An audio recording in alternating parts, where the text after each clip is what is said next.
Alright, hello. Welcome to an episode of Wing Zero Duality. And on this episode, we're going to keep it light.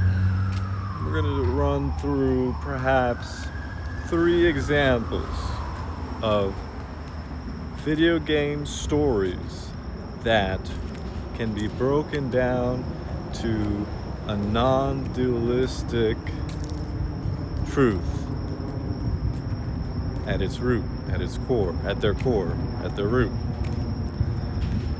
And why they must be made into cinematic experiences.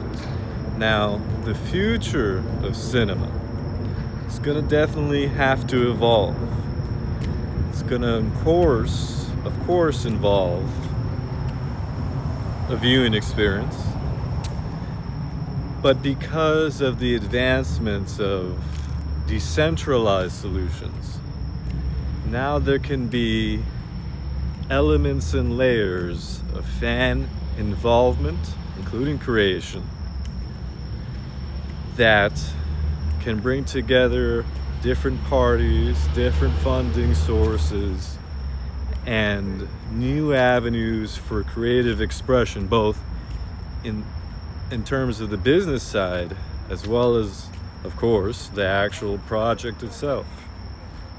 So let's begin with Metal Gear Solid. Okay, Metal Gear Solid. All right. That's going to be, that production has to be a fourth wall breaking experience in all aspects of its design. Metal Gear Solid is a fourth wall breaking experience, and its storyline must resolve both within the audience and in the contained story. What's great about Metal Gear Solid is that there's very clear direction, very clear cinematographic direction. In these video games that are sometimes more than 20 years old, as well as these gaps, these openings in the story that allow for a creative vision, which is in tandem with the original creators like Hideo Kojima, fans, all right, and, well, Hollywood or movie production designers, right, professionals. And Metal Gear Solid is like a kung fu epic, a western epic, a military drama epic. It has to be a story that evolves throughout many multimedia collaborations. And who should direct the whole shebang? All right, maybe direct the more focal points of it. Let's say Quentin Tarantino. It has to be Quentin Tarantino. Fans have to find a way, right, to bring Quentin Tarantino together with Hideo Kojima, together with Konami, together with Sony, and ease the conflict that exists in Hollywood and the video game industry. All right, this is the one to do it. And to put it simply, what is the non-duality within Metal Gear Solid? All right, whether the human being can fundamentally change. Can the human find that the observer is the observed after all? Is that realization, the action that comes from that, the boss's will? Could it cultivate a world where an audience could say to themselves, you know what? Without nuclear weapons, I think we're going to be all right. But also, that being, all right, the real emphasis, but when it comes to fun, in terms of a fourth wall breaking experience, something to do with espionage, right? The actual production itself could have elements of fans knowing, other fans not knowing, access, early access, viral campaigns that blend the lines between the cinematic experience and the real world. All right.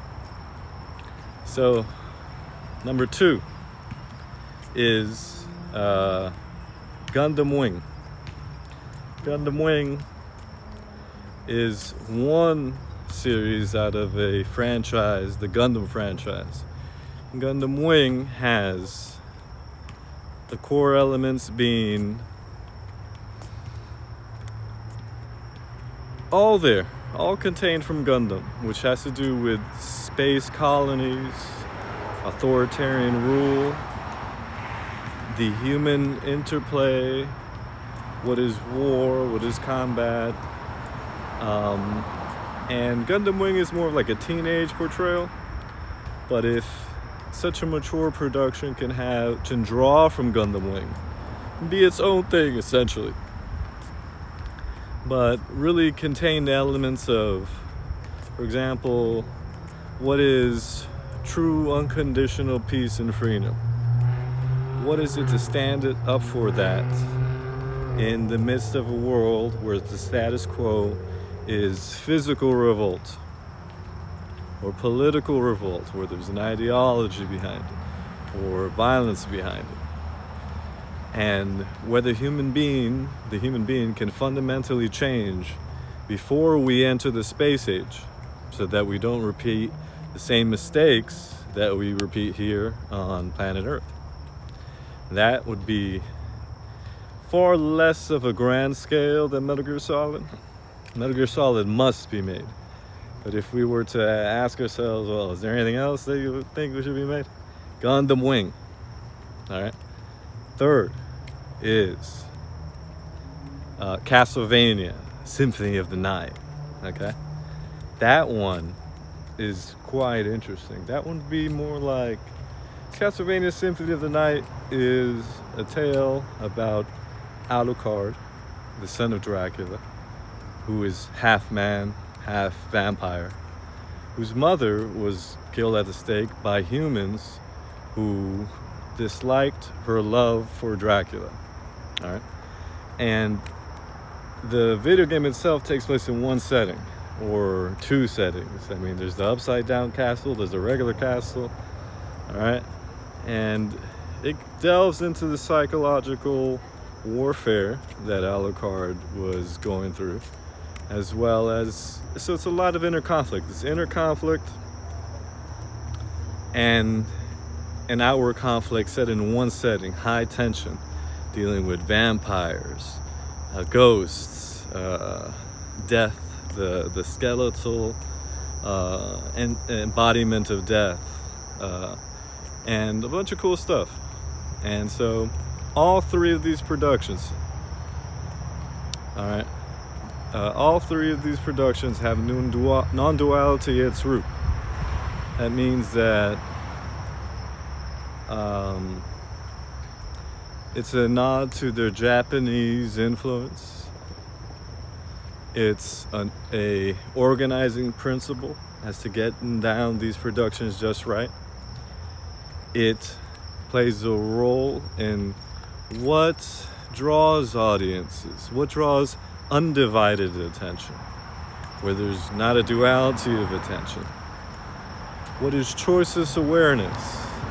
Is that lend towards a new, or rather a lens that's not very often looked into, of critiquing art at a time where